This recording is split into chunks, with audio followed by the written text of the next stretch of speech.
మీ బట్టలకి సాఫ్టింగ్ ప్రొటెక్షన్ ఇచ్చే సరైన ప్రొడక్ట్ ఎలిమ్ ఫ్యాబ్రిక్ కండిషనర్.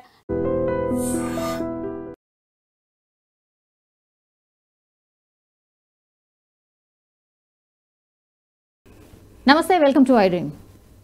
మొన్న కాళేశ్వరం విచారణలో భాగంగా కేసీఆర్ విచారణకు హాజరైనరు.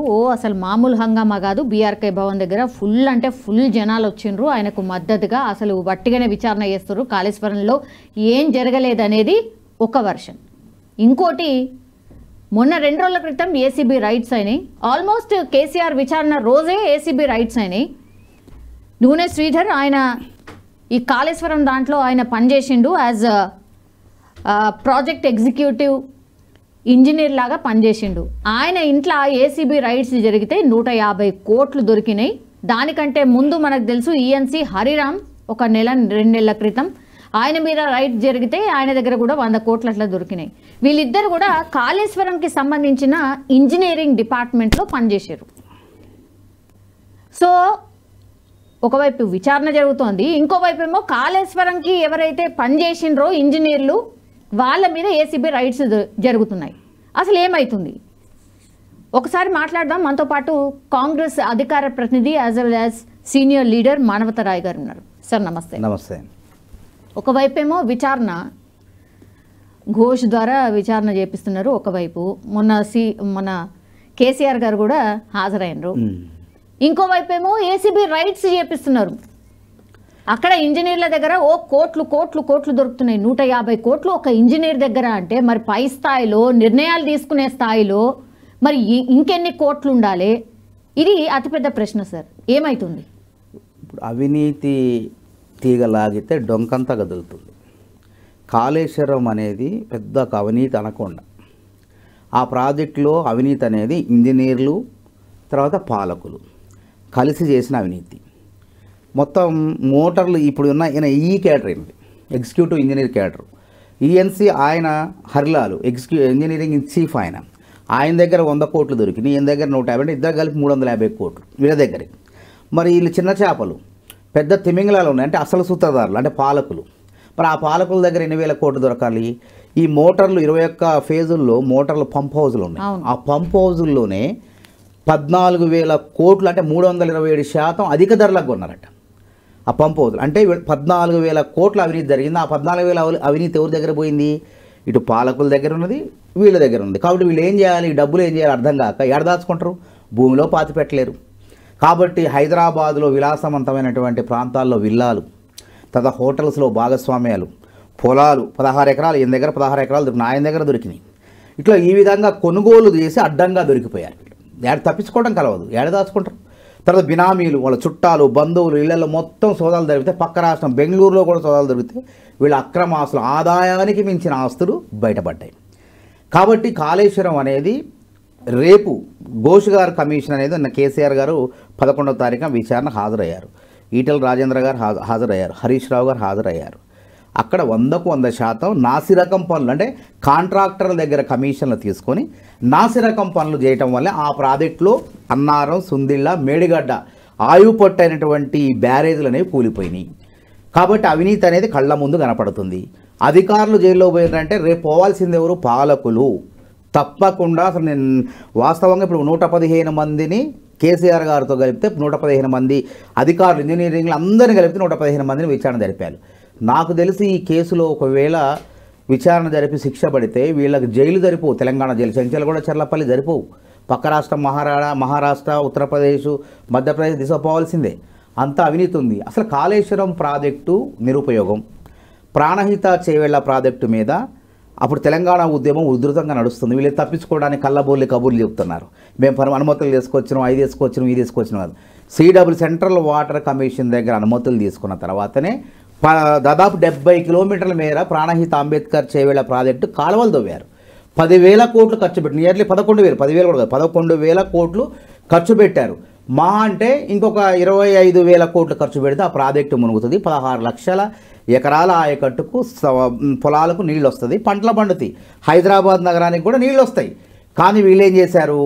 అందులో ఉన్నటువంటి మళ్ళీ ఈ ప్రాజెక్టుకు ఆయపట్టు ఏంటి? ప్రధానంగా గుండెకాయ లాంటివి ఏంటంటే మేడిగడ్డని వాళ్ళే ఒప్పుకున్నారు. అప్పుడు ఆ మేడిగడ్డ అవసరం లేకపోయినా ఆ ప్రాజెక్టుని కావాలని చెప్పి అంటే ఎత్తిపోసి మళ్ళీ తిప్పిపోయాలన్నమాట, కింద నుంచి కాళ్ళ దాకా పోసి కాళ్ళ నుంచి పైకి పోయాలి.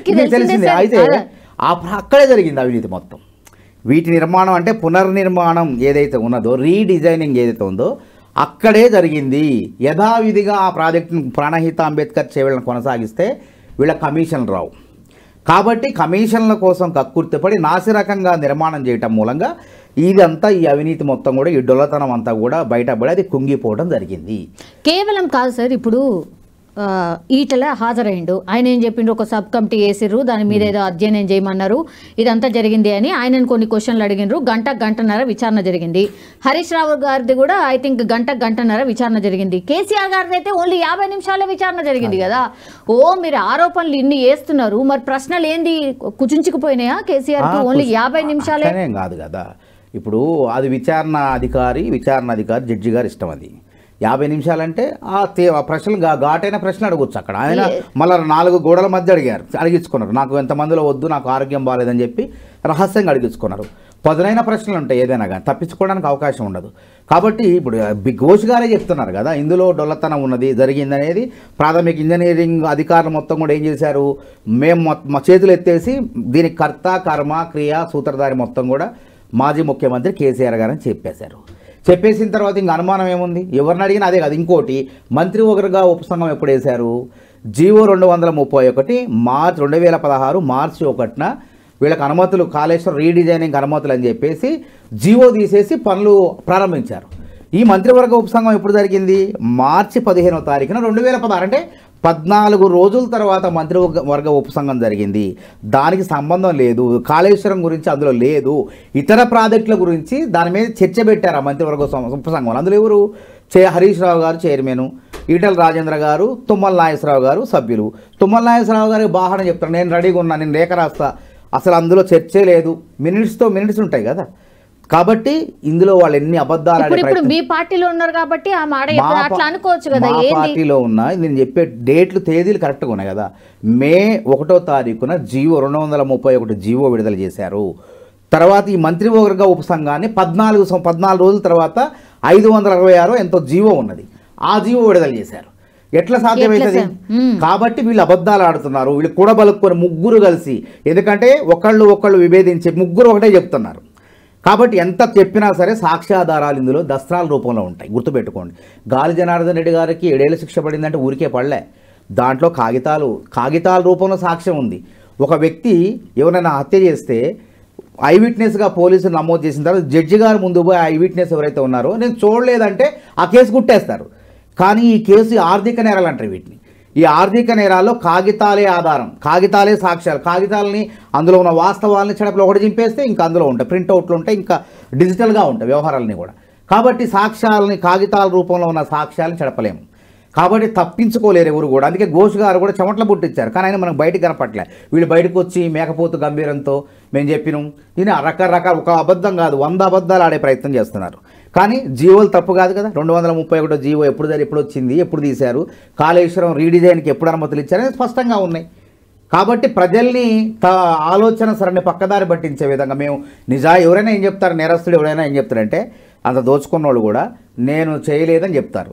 ఇప్పుడు ఘోష్ గారి దగ్గర మొత్తం అంతా ఎవిడెన్స్తో సహా ఆయన దగ్గర ఉన్నది. ఇప్పుడు దాన్ని ముందు పెట్టే ప్రశ్నలు అడిగినరా, దాని నుంచే ఆన్సర్స్ వచ్చినాయా? ఇప్పుడు లోపల ఏం జరిగింది మనకంటే తెలియకపోయిండొచ్చు, రికార్డింగ్ అనేది ఉంటది కదా. సో దాన్ని బేస్ చేసుకుని ఇప్పుడు శిక్షలు ఖరారు అయితే ఇది ప్రజలు ఎదురు చూస్తున్నట్టు. అసలు నేరస్తులు ఎవరు, ఈ కాళేశ్వరం కూలేశ్వరంగా మారటానికి కారకులు ఎవరు అనేది మన ఘోష్ గారు, పినాకిని చంద్రఘోష్ గారు చెప్తారు తప్పకుండా. ఎందుకంటే వాళ్ళు 100 మందిని 112 మందిని 12 మందిని విచారించారు. కేసీఆర్ గారు 115, ఆయన మొత్తం 115 మందిని విచారిస్తే 115వ వ్యక్తి మాజీ ముఖ్యమంత్రి కేసీఆర్ గారు. కాబట్టి వాళ్ళంతా ఏం చెప్పారు, అందులో మొత్తం మాకు ఎంత ఖర్చు, అసలు డిపిఆర్కి ఎంత ఖర్చు అయిందంటే, ఒక ఇంజనీర్ వెంకటేశ్వరరావు ఏదో పేరుంది ఆయన అందరినీ కూడా వృద్ధుల్ని ఎంచుకున్నారు. మళ్ళీ రిటైర్ అయిన వాళ్ళని, 70 ఏళ్ళు దగ్గర పడ్డ వాళ్ళని, రేపొద్దున వాళ్ళ సహసిద్ధంగా మరణిస్తే ఈ కేసు మొత్తం కూడా మాఫీ ఏదైనా ముందు చూపుతో చేసినట్టు అనిపిస్తుంది. కానీ ఘోష్ గారు విచారణ అడిగితే దీనికి డిపిఆర్కి ఎంత అయిందంటే ఆయన చెప్తాడు, తిప్పి కొడితే నాకు మతికి లేదు, గుర్తుకు లేదు, 19 కోట్లు అయింది అంటాడు. 19 కోట్లు ఎట్లయిందని ఘోష్ గారు ప్రశ్న. మేమంతా పిన్ టు పిన్ మొత్తం లెక్క కడితే 600 కోట్లు వచ్చింది మా లెక్క, నీకు 19 కోట్లు ఎట్లా వచ్చిందంటే నాకు జ్ఞాపకం లేదు, వయోభారం అని చెప్తాడు ఆయన. అంటే ఎంత మోసం, ఎంత కుట్ర జరిగింది మీ అర్థమైంది కదా. ఒక్కొక్క ఇంజనీరు, అసలు ప్రతి ఇంజనీరు 100 మంది మీద ఏసీబీ కూడా చూస్తుంది, వీళ్ళిద్దరి దగ్గర ఇన్ని 100 కోట్లు దొరికితే మిగతా వాళ్ళ దగ్గర ఎన్ని దొరకాలా. కాబట్టి ఇదంతా ప్రజాధనాన్ని కాంగ్రెస్ ప్రభుత్వం కక్కించేందుకే, రాబట్టుకునేందుకే న్యాయబద్ధమైనటువంటి రాజ్యాంగబద్ధమైనటువంటి విచారణ జరుపుతుంది. కాసే స్టార్టింగ్ నుంచి కూడా మీరు ఇదే చెప్తున్నారు కదా, కాళేశ్వరంలో అవినీతి జరిగిందని. నెల క్రితం, మొన్న 2 రోజుల క్రితం ఏసీబీ రైట్స్ ఏంది, మీరు ఎప్పుడో కదా చేయాలి, ఇప్పుడు ఆల్రెడీ అన్ని సర్దుకొని ఉంటారు కదా, ఇప్పుడు మిగతా వాళ్ళందరూ కూడా సర్దుకోరా. గుర్తుపెట్టుకోండి, ఏసీబీ రైట్స్ అంటే వాళ్ళకి సమాచారం దొరకాల. ఉత్తగా ఒక వ్యక్తి మీద నేరాభియోగం మోపరు ఎవరు కూడా. ఆధారాలు దొరకడానికి ఎంత సమయం పడుతుంది. ఈ యొక్క మన హరిలాల్ ఆ ఇంజనీర్ అనే ఆయన ఆస్తులు ఎక్కడ కొన్నాడు, ఆయన పేరు మీద ఏముందంటే మొత్తం కూడా దస్త్రాలు, కాగితాలు రూపంలో ఉన్న సాక్ష్యాలు సేకరించడానికి కొంత సమయం పడుతుంది. కాబట్టి ఆ సమయం దొరికిన దాన్ని బట్టి అప్పుడు కేసు నమోదు చేస్తున్నారు, జడ్జి గారు కూడా అంగీకరిస్తున్నారు, వాళ్ళని జైల్లో పెడుతున్నారు. అదేవిధంగా నూనె శ్రీధర్ మీద కూడా ఇప్పుడు నమోదు కాదు, నిన్నగాలి నమోదు కేసు అది. ఆయన మీద రహస్యంగా ఏసీబీ అధికారులు భాగాలుగా విడిపోయి, కొంతమంది టీం సభ్యులు బెంగళూరులో ఆస్తులు ఉన్నాయా, విజయవాడలో ఉన్నాయా, లేకుంటే ఎక్కడ అపార్ట్మెంట్లో ఉన్నాయి, ఏ ప్రాంతంలో ఉన్నాయి, కరీంనగర్, ఇన్ని చోట్ల దొరికినాయి. 16 ఎకరాలు ఎవరి పేరు మీద ఉన్నది, ఇవన్నీ కూడా నిర్ధారణకు రావాలంటే కొంత సమయం పడుతుంది. ఏది కూడా అకస్మాత్తుగా ఉన్న పళంగా ఏదో ఆయన ఇంజనీర్ కాబట్టి ఆయన మీద నేరం మోపుతున్నాం అని అంటే కుదరదు. కాబట్టి జడ్జి గారు కూడా వాళ్ళని జైల్లో పెట్టాలన్నా వాళ్ళని రిమాండ్ విధించాలి. చెప్పారు కదా, అస్సలు సూత్రధారులు చిన్న చేపలు వీళ్ళు. 100 మందిని విచారణ, చిన్న చేపలు. ఈ 100 మంది దగ్గర కూడా ఏసీబీ నజరేసింది. వాళ్ళపైన కూడా నిజంగా నిజాయితీగా ఉన్నారా లేదా, వీళ్ళు ఎక్కడెక్కడ ఆస్తులు కొన్నారు, ఏం కొన్నారు అనేది కూడా మిగతా వాళ్ళపైన కూడా ఏసీబీ కన్నున్నది విచారణ జరుగుతుంది. ఆ ప్రకారం ఎప్పుడైతే నిరూపణ అవుతాయో, వీళ్ళ నిజంగా నిర్ధారించుకుంటారో వీళ్ళపైన ఇక్కడ ఆస్తులు ఉన్నాయి, ఇక్కడ వాళ్ళందరినీ కూడా విచారణ జరుపుతారు. సరే, ఇప్పుడు అధికారులను పట్టుకున్నారు సార్, మరి కాంట్రాక్టర్ ఎవరైతే ఉన్నారో వాళ్ళ మీద విచారణ చేస్తారా? ఎల్ఎన్టీ విచారణ జరిపారు కదా, వాళ్ళు కూడా చెప్పేశారు. వాళ్ళు ఏమన్నారు అంటే, ఎల్ఎన్టీ ఒక ప్రామాణికమైన సంస్థ, అది దేశం కాదు, ప్రపంచ దేశాల్లో ఉన్నది అది. కానీ వాళ్ళనే బురుడి కొట్టించారు వీళ్ళు. వాళ్ళు ఎవరు చెప్పినా వినరు, నాణ్యతకు వాళ్ళు రాజీ పడరు. ఎల్ఎన్టీ వాళ్ళు మన మెట్రో రైలు కట్టింది వాళ్ళు ఎట్టి పరిస్థితులు ఒప్పుకోరు. కానీ వాళ్ళు చెప్పిందని కాకుండా కేసీఆర్ గారు ఎట్లా చెప్తే అట్లా అయితేనే మేము మిమ్మల్ని పని చేయనిస్తామంటే వాళ్ళు కూడా చేతులు ఎత్తేస్తారు. వాళ్ళు కూడా అదే కదా, ఆయన చెలగాటం అంటే వాళ్ళ మీద ఒత్తిడి తెచ్చి వాళ్ళు కూడా సమయానికి ఇంత 1 సంవత్సరం వాళ్ళు టైం పెట్టుకుంటారు, 2 సంవత్సరాలు పూర్తి చేయాలా, 3 సంవత్సరాలు, అది కూడా దాటి వాళ్ళు కూడా ప్రభుత్వంతో వివాదం పెట్టుకొని చేసిన పనికి ఇబ్బంది పడరు కదా. వాళ్ళు కూడా మాదేం పోయిందని చెప్పి వాళ్ళదే చెప్పారు విచారణలో కూడా. ఏం చెప్పారు, మాది ఏమీ లేదు, మేము చెప్పినట్లు వాళ్ళు వినలేదు, మమ్మల్ని ఇబ్బంది పెట్టారు, కాబట్టి మేము ఒప్పందం ప్రకారం వాళ్ళు చెప్పినట్టు చేసినాం అని చెప్పి ఆ ఎల్ఎన్టీ సంస్థ కూడా చెప్పింది. మేడిగడ్డ అన్నారు, సుందిళ్ళ వాళ్ళ పరిధిలోనే ఉన్నాయి కదా. కాబట్టి ఇది ఒక్కటే కాదు, వీళ్ళ హయాంలో సుంకిసేల మొన్న రిటైనింగ్ వాల్ కూలిపోయింది. ఎందుకు కూలిపోయి, అసలు దాన్ని ఎవరు ప్రారంభించారు? సుంకిసేల అనేది కృష్ణా జలాలను హైదరాబాద్కు తాగునీటి దిగటం కోసం ఇప్పుడు కాదు, 1980లో కాంగ్రెస్ ప్రభుత్వం, తెలుగుదేశం ప్రభుత్వాలు అన్నీ కూడా ఆలోచన చేసి విరమించుకున్నాయి. ఇది దీనివల్ల సమయం వృధా, డబ్బు ఎక్కువ ఖర్చు అయింది, దీనివల్ల ప్రయోజనం లేదు, డబ్బులు ఎక్కువ ఖర్చు అయితే ప్రయోజనం తక్కువ ఉంటుంది, కాబట్టి అంతా వదిలిపెట్టారు. కానీ వేరే మార్గాల్లో కృష్ణా జలాలను హైదరాబాద్ తీసుకొచ్చింది కాంగ్రెస్ ప్రభుత్వమే. ఇప్పుడు కూడా ఆ నీళ్లు తాగుతున్నాం మనం. కానీ కేటీఆర్ గారు ఈ కమిషన్ల కోసం కక్కుర్తపడి 2022వ సంవత్సరంలో ఆ మూసివేసినటువంటి సుంకిశాల ప్రాజెక్టుని నిరుపయోగం అని చెప్పినా సరే దాన్ని తీసుకొచ్చి శంకుస్థాపన చేసి మెగా కృష్ణారెడ్డికి అప్పచెప్పిండు. ఏమైంది, ఇది కూడా వాళ్ళ హయాంలో కూలిపోవాలి. కానీ మేము అధికారంలోకి వచ్చింది అది కూలిపోయింది. అది ఎందుకు మేము లెక్క పెడితే అసలు దీని పనులు ఎట్లా జరిగినాయంటే నాసిరకం పనులు జరిగినాయి. కాబట్టి అక్కడ వరద మన పెద్దవాగు ఖమ్మంలో ఆ పెద్దవాగు పరిస్థితి కూడా అంతే. అంటే వీళ్ళ హయాంలో నాసిరకంగా పనులు చేయటం, ఇంజనీర్లతో తప్పులు చేపించటం, ఇంజనీర్లకు దోచిపెట్టడం, వీళ్ళు దాచుకోవటం. సార్ మీ మీదనే కమిషన్ కాంగ్రెస్ అని వాళ్ళు అంటారు, మీరేమో అవినీతి చేసిండ్రని వీళ్ళ మీద అంటారు. ఏం సార్ ప్రజలు పిచ్చోళ్ళు అయిపోతారు? ప్రజలు పిచ్చోళ్ళు కాదు, ప్రజలు మంచోళ్లే. ప్రజలు అధికారం ఎందుకు అప్పచెప్పారు? వాళ్ళని ఓడించి, వీళ్ళు అవినీతి పరులనే కదా ప్రజలు ఓడించింది. కాబట్టి తెలంగాణ ప్రజల లోకానికి ఎప్పుడైతే కాళేశ్వరం అనేది కూలిపోయిందో, కుంగిపోయిందో, ప్రజలందరూ కూడా అమ్మ వీళ్ళు దొబ్బేరు అనేది వాస్తవం. మేము కూడా ఏమన్నా అప్పుడు మాకు అవకాశం ఏంటి, ఈ అవినీతి పనులు శిక్షిస్తామంటేనే మాకు అవకాశం ఇచ్చారు. ఇవాళ మేము అధికారంలోకి వచ్చిన తర్వాత రాజ్యాంగబద్ధంగా ఒక పద్ధతి ప్రకారం విచారణ జరగకపోతే ప్రజలు మమ్మల్ని నమ్ముతారా? చెప్పండి. ఇంకో విషయం ఏంటంటే కేసీఆర్ గారు పార్టీ కార్యాలయం కట్టి 20 సంవత్సరాలు అవుతుంది. నాకు తెలిసి 2004, 5, 6 ప్రాంతాలు కట్టారు ఇక్కడ బంజారా హిల్స్లో. దానికి ఏమైనా గోడలు ఏమైనా పగుళ్ళు వచ్చినాయా ఇప్పటికీ? అంటే సొంత కార్యాలయానికి ఫామ్ హౌస్లకి ఆయన ఫామ్ హౌస్లకి గింత నిరలబారలేదు, గోడల్లో పగులు లేవు. ఢిల్లీలో మొన్న కట్టుకున్న కార్యాలయం కూడా అంగరంగ వైభవంగా కట్టుకున్న కార్యాలయాలు ఎక్కడ పగులు లేవు. కానీ ఈ ప్రాజెక్టు ఎందుకు మూడేళ్లలోనే మునిగిపోయింది? అదేవిధంగా కాంగ్రెస్ హయాంలో నిర్మించినటువంటి ఈ ప్రాజెక్టు ఆయుపట్టు ఏంటి? శ్రీపాద ఎల్లంపల్లి అందులో తోడిపోయాల్సిందే. ఇందులో ఎత్తిపోసి మళ్ళీ అందులో పోయాలి. శ్రీపాద ఎల్లంపల్లి గురిందా కాంగ్రెస్ పార్టీ గట్టి నిర్మించిన ప్రాజెక్టు? అదేవిధంగా మిడ్ మానేరు, ఎగువ మానేరు, దిగువ మానేరు ప్రాజెక్టులు ఉన్నాయి కరీంనగర్లో, అక్కడ ఏమైనా కూలినాయా? అదేవిధంగా శ్రీరామ్ సాగర్ ప్రాజెక్టు ఇప్పటికీ ఈ వరదలకి భూకంపాలకు తట్టుకో నిలబడి, అదేవిధంగా నాగార్జున సాగర్, శ్రీశైలం ఇవన్నీ కూడా ఇప్పటికి కూడా సేవలు అందిస్తున్నాయి, లక్షలాది ఎకరాలకు నీళ్ళు అందిస్తున్నాయి.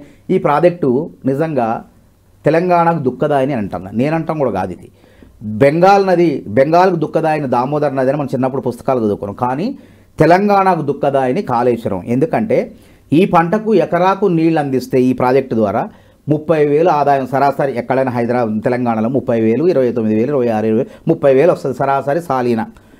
కానీ ఈ ప్రాజెక్టు వల్ల ఎకరానికి నీళ్ళు ఇస్తే 46,600 రూపాయలు ఖర్చు అవుతుంది. అది నేను చెప్పిన లెక్క కాదు, కంట్రోలర్ అండ్ ఆడిటర్ జనరల్ చెప్పిన లెక్క. అంటే ఈ అప్పులకి, ఈ ప్రాజెక్టు మీద తీసుకొచ్చిన వడ్డీలకి, ఈ ప్రాజెక్టు కరెంటు బిల్లులే సంవత్సరానికి 10,600 కోట్లు అయింది. 10,600 కోట్లు కరెంటు బిల్లు, అసలు వడ్డీ అన్నీ కలిపితే 46,600 కోట్లు. నువ్వు 18 లక్షల ఎకరాలకు నీరు అందిస్తే ముచ్చటది.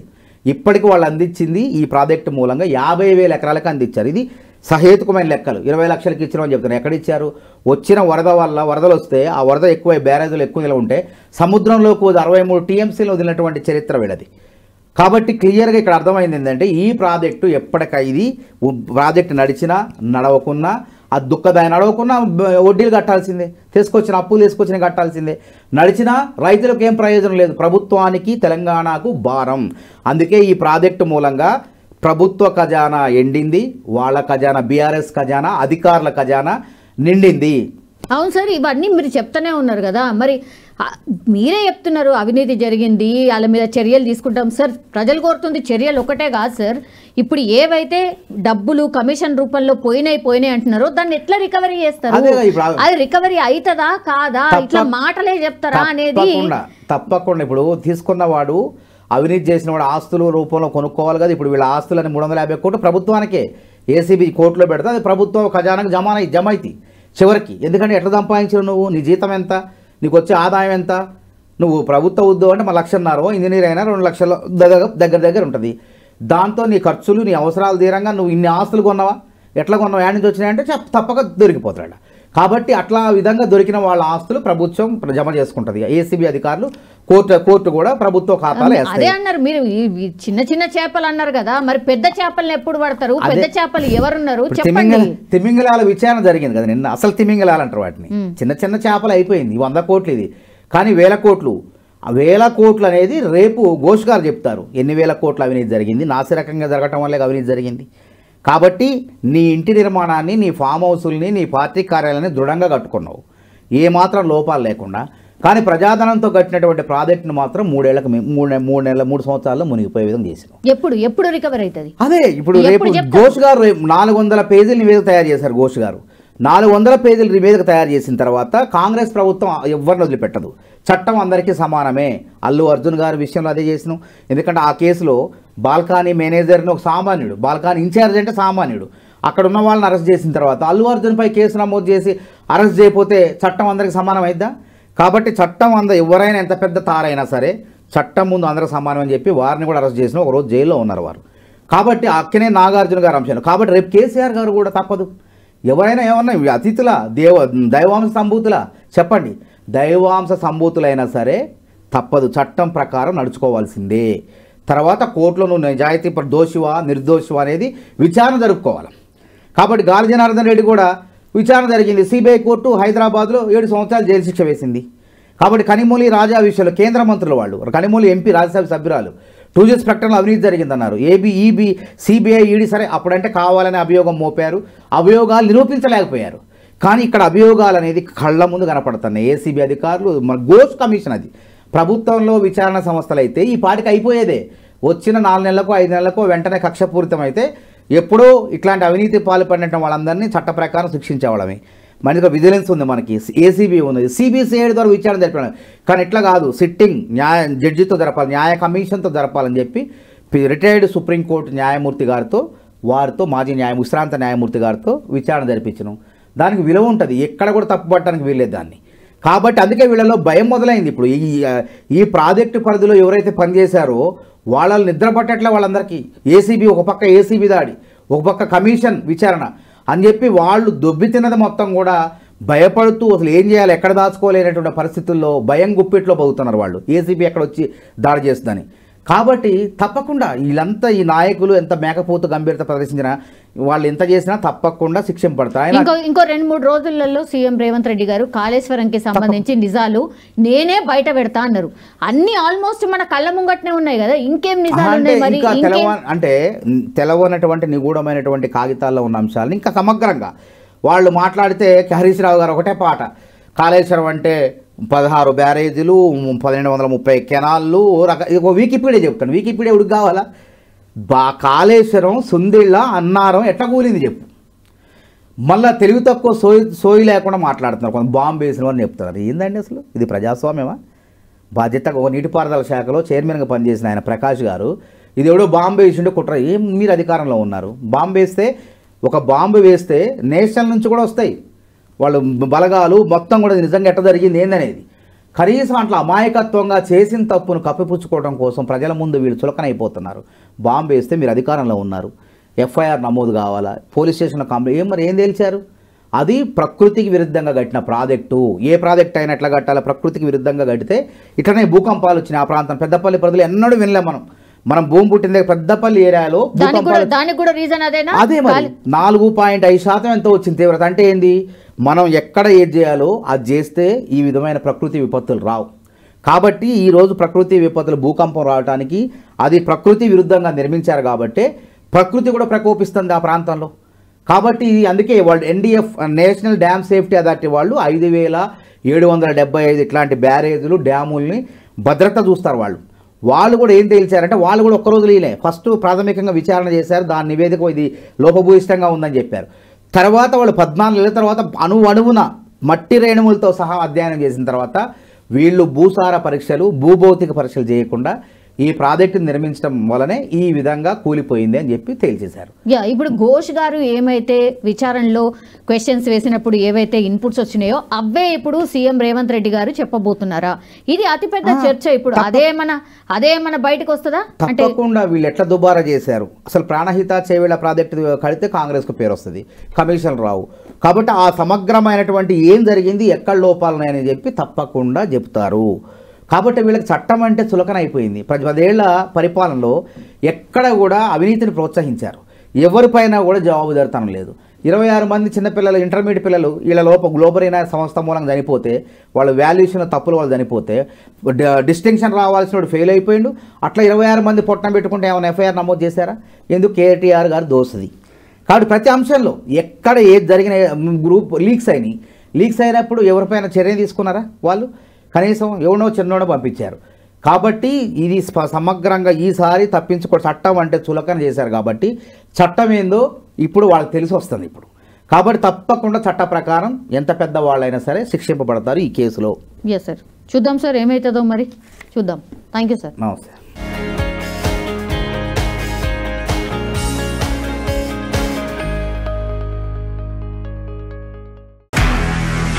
నిజంగా ప్రస్తుతం ఉన్నటువంటి సమాజం దేనికి ప్రయారిటీ ఇస్తుంది? ఆర్థిక సంబంధాల చుట్టూ మాత్రమే తిరుగుతుంది. మళ్ళీ ఎన్నికలంగానే చాలా విరక్తి కలుగుతుంది. మంచి అనిపిస్తుంది కదా, లేడీస్ కూడా ఛాలెంజింగ్ జాబ్స్ చేసినప్పుడు చాలా బాగుంటది. ట్రాఫిక్ అసిస్టెంట్స్ గా నియమించిన ట్రాన్స్జెండర్స్ అందరితో సాల్యూట్ చేయించుకుంటున్నారు. ఫుడ్ డెలివరీ ఇవ్వటానికి వెళ్ళినటువంటి డెలివరీ బాయ్ అనిల్ పై కళ్ళ ముందు